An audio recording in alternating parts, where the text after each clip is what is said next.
James Isaac, and I'm the middle school librarian. Chapter 4, The Grand Tour. Gunnar slept later the next morning. When he did open his eyes, the first thing he did was grab the remote. The TV sprang to clamorous life.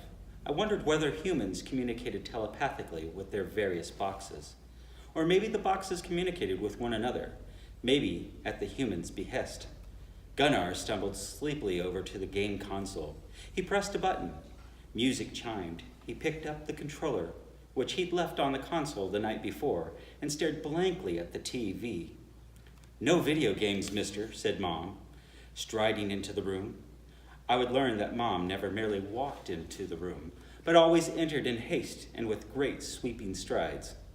She took the remote and squeezed it, and the TV died. The silence was a relief. "Mom," Gunnar groaned. "Don't mom me. Get up, get dressed, and get into the kitchen. Breakfast is ready." "But it's Saturday."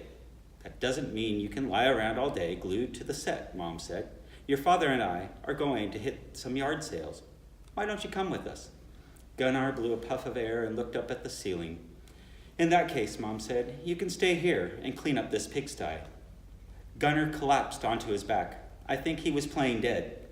Mom sighed. "Oh, all right. You can clean it up later, but I want it done today." Gunnar grinned and sat up. "But no TV," Mom said. "Go outside, get some fresh air. A little exercise wouldn't hurt you." Gunnar collapsed again. "And don't forget to feed your pets," Mom said, scanning the cages. When her eyes fell on me, she scowled. "Is that a new one?" "Which one?" Gunnar said, lifting his head. "The snake," Mom said, squinting at me with revulsion.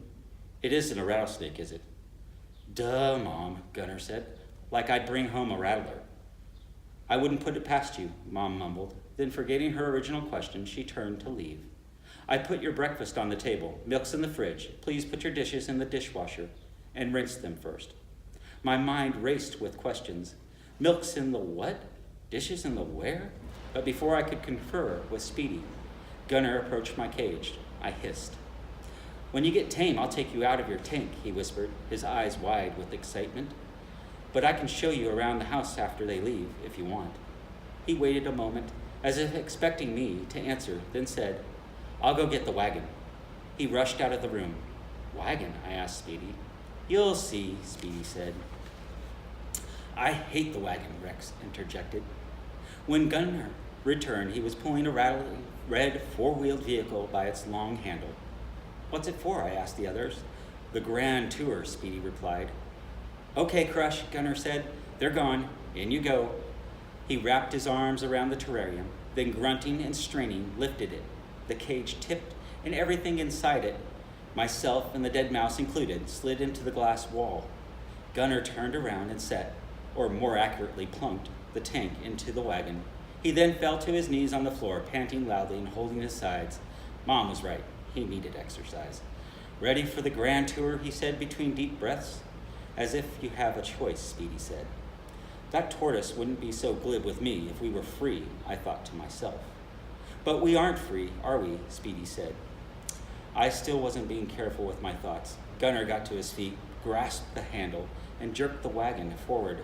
Again, the contents of the terrarium tumbled. The mesquite branch conked me on the head. "Enjoy the tour," Speedy said with a snicker.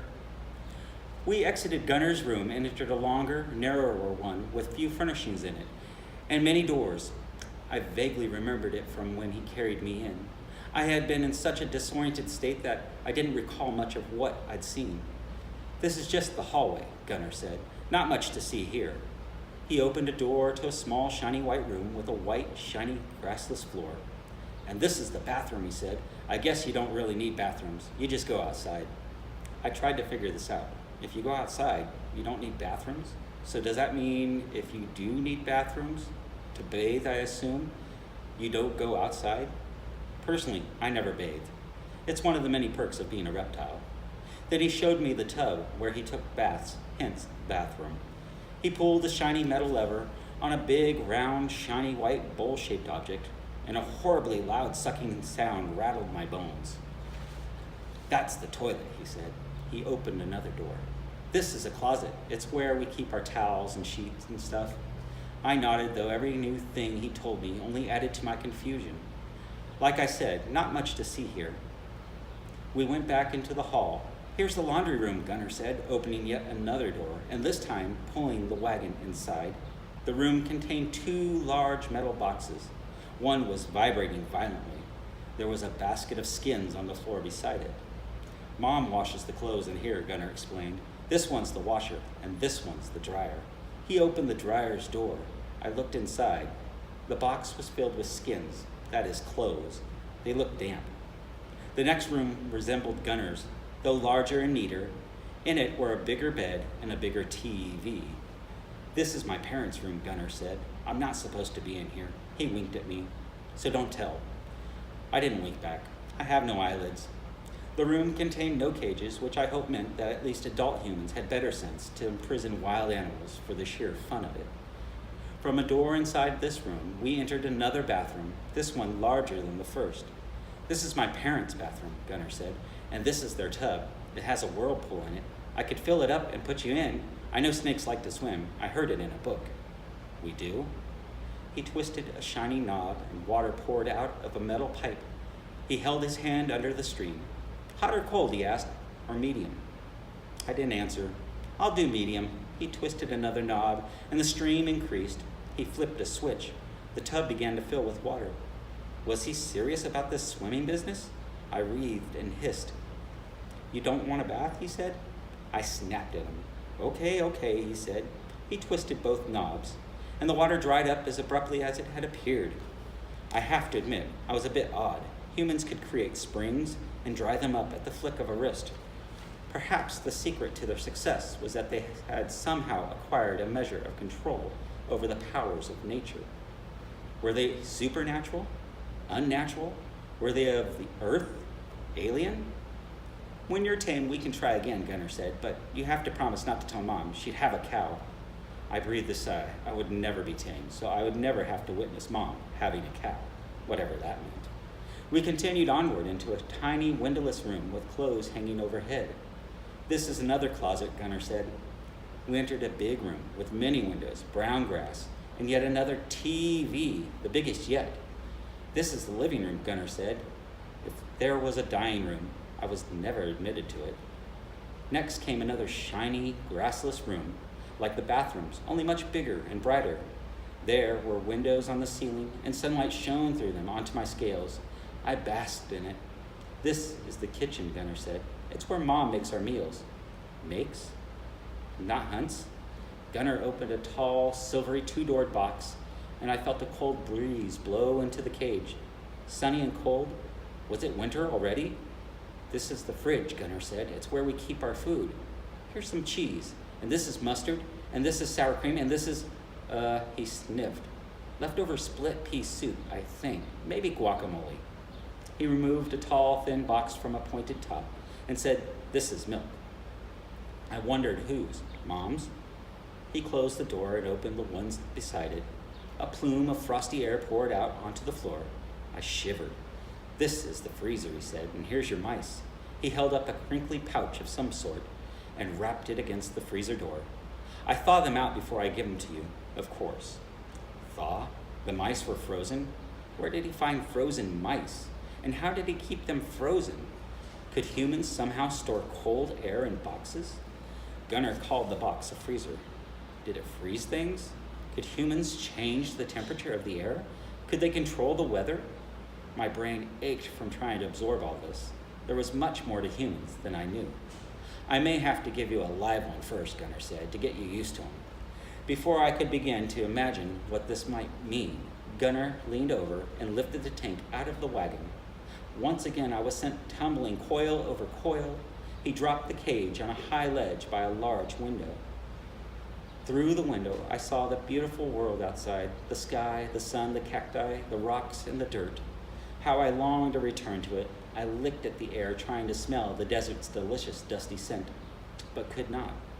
How was I able to see it without smelling it? Did humans control scents as well as the temperature in the waters?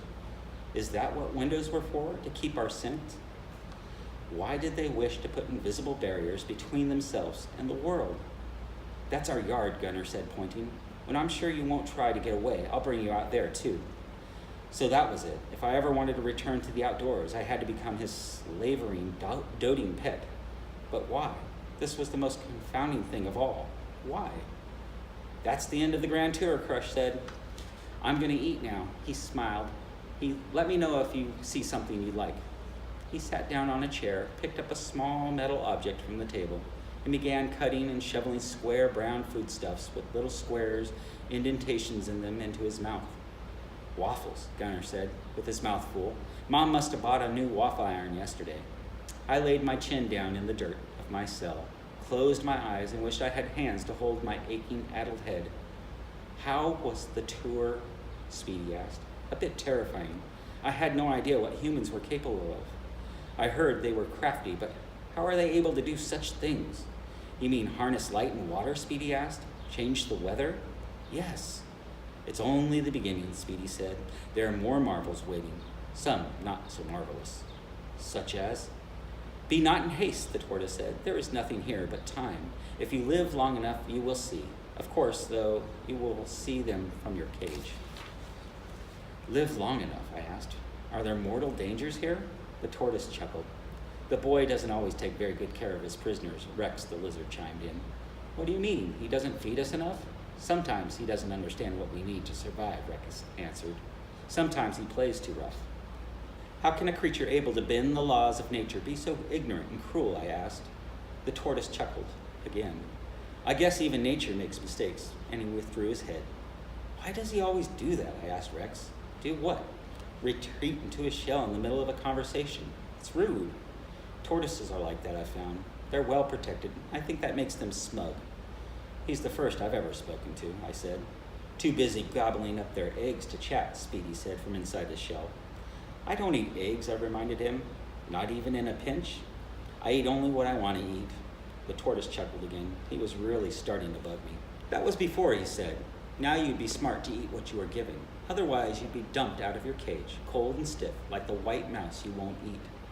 You think I should eat it? I asked. But I didn't kill it. Maybe it was diseased. Prisoners can't be choosers. He's right, you know, Rex said. That's how it is here and here. You've got to take what you get. I nudged the dead mouse with my snout. Its fur was full of debris from all the tumbling we had done on the tour. Its gaping pink eyes gave me the creeps. I'm not eating it, I said. Suit yourself, Speedy said.